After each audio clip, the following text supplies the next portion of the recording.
Je suis Marc Dauphin. Je suis le candidat conservateur dans le comté de Sherbrooke. Je suis né à Montréal et puis j'ai passé la plus grande partie de ma petite enfance à Montréal. Puis mon père a été transféré à Québec et c'est là que j'ai déménagé. C'est là d'où j'ai pris le grand N que j'ai tatoué sur le cœur en attendant le retour des Nordiques. J'ai eu la chance de faire mes études au Petit Séminaire de Québec.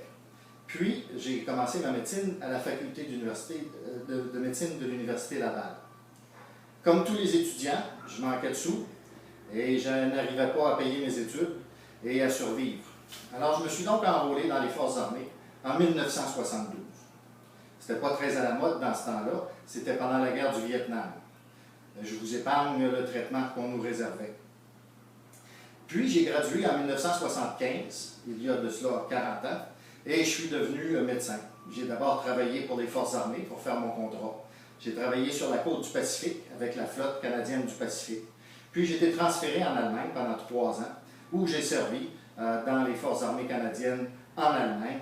Le but des Forces armées dans ce temps-là, c'était de résister à une invasion possible des Soviétiques de l'Europe de l'Ouest. Dans ce temps-là, c'était la guerre froide.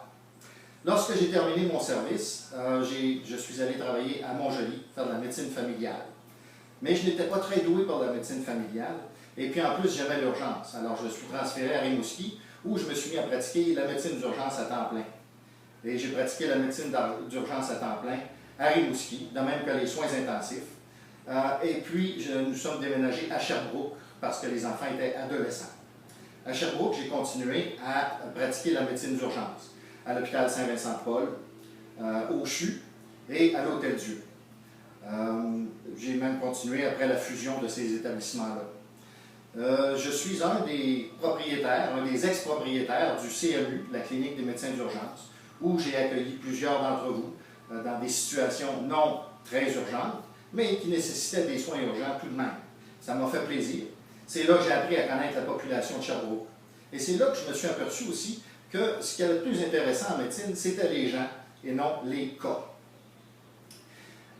C'est en 2007 que les Forces armées m'ont rappelé, parce que la guerre en Afghanistan, ça chauffait pas mal.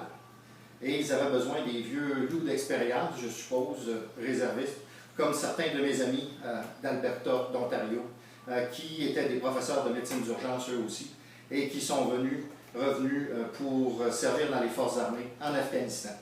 J'ai d'abord servi en Allemagne, une mission qui devait durer 6 mois et qui finalement en aura duré presque 12. Dès le retour de cette mission-là, j'ai été envoyé à Kandahar comme officier commandant, en fait le dernier officier commandant canadien de l'hôpital de Rôle 3.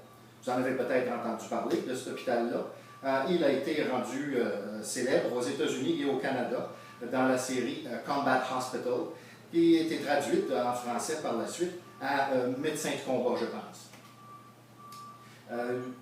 Ensuite, je suis revenu au Québec. Il faut dire que j'étais extrêmement fatigué. Je ne crois pas avoir jamais été aussi fatigué de ma vie.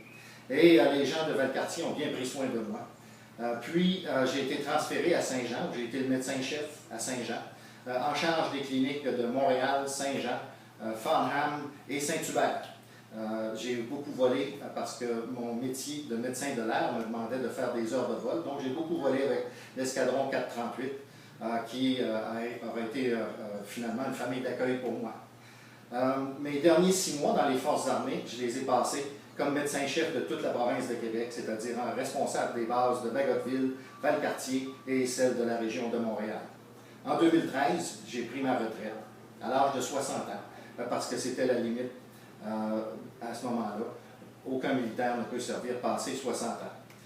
Depuis 2013 jusqu'à 2015, je suis déménagé à Quaticook pour être plus près de mes enfants.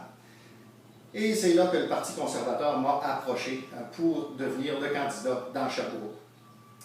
Je n'ai pas hésité longtemps avant d'accepter parce que pour moi, les choses importantes du Parti conservateur sont la rigueur au niveau budgétaire, redonner de l'argent aux familles et aux gens qui travaillent très fort au Canada et surtout, de ne pas s'immiscer le plus possible dans la vie des gens, ne pas s'immiscer dans la vie des provinces, ne pas se mêler des affaires des autres.